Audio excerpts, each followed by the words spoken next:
Okay, today's the day we're going to get started getting you back to badass. Before we get started, though, on the first area, I want to lay a little bit of groundwork. This process of getting back to badass is just that. It is a process. This is not a checklist to follow. It's not 5 easy steps to success. This is a process that requires change. And change requires grace. I want to encourage you to give yourself grace in setting these goals, and grace when you don't quite make your goals, and grace to keep moving forward. We're not going to get hung up on perfectionism here. We are going to just keep moving forward. That's the key phrase. All of these 5 areas are equally important, but I can't tell you about all 5 areas at the same time. And if you try to implement all 5 areas at the same time, you will get overwhelmed. So I'm going to tell you about one area at a time in the order that I found it easier to implement. Now, once you hear the 5 areas, if you want to switch them up, that is fine. Do what works for you. Do what it takes to keep you moving forward. So let's get started. The first area of the 5 areas that are critical for getting back to badass is getting enough sleep. I know it's basic. It also feels impossible. This is the area people scoff at me when I say get enough sleep. I get it. I know it feels that way. And you may be in a season of life when getting enough sleep is impossible, but it's worth the effort to try.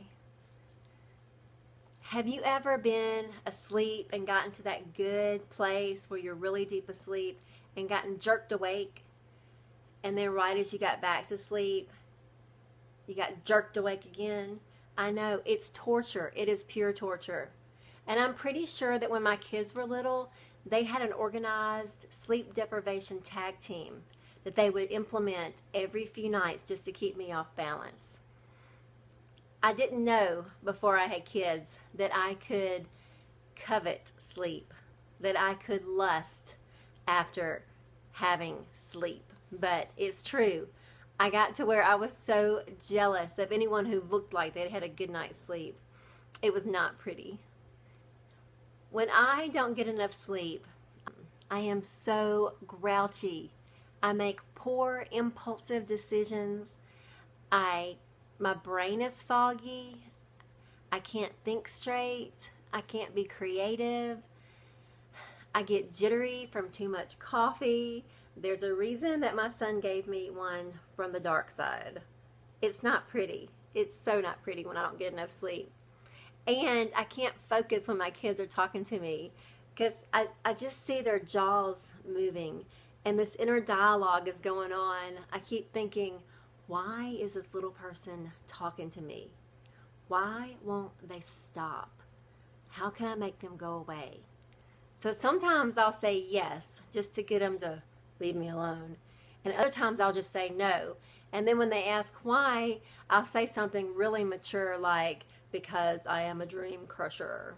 I am the dream slayer. And these are not my finest moments in parenting. When I get enough sleep, I can think straight. I make good choices about what foods to eat. I am creative. I am a fun human being to be around. So getting enough sleep benefits those around us. But it also is so good for our bodies. Our bodies need sleep in order to function properly. There are so many amazing things that happen inside our bodies while we sleep. And when we don't get enough rest, we shorten those processes and we shortchange the benefits. So I have 2 action points for you today. The first one is to figure out how much sleep you actually need. We are all so different. I know that I'm getting enough sleep when I wake up before my alarm goes off and when I feel rested and energized throughout the day. And to do that, I have to go to bed between 9:30 and 10 at night. So that's the first point. Find out how much sleep you actually need. And the second one is make a plan. What changes do you need to make in your life in order to get enough sleep? Or in order to get more sleep than you're getting now? It's all strategy. I think it has to be strategic. And mine starts at the time the kids get home from school in the afternoon.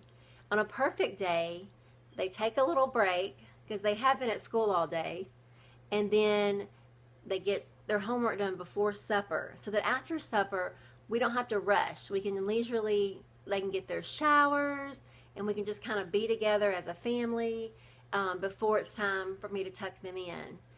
And if I get people tucked in by 8, then that gives about an hour and a half for my husband and I to talk or spend time together before we need to go to bed between 9:30 and 10.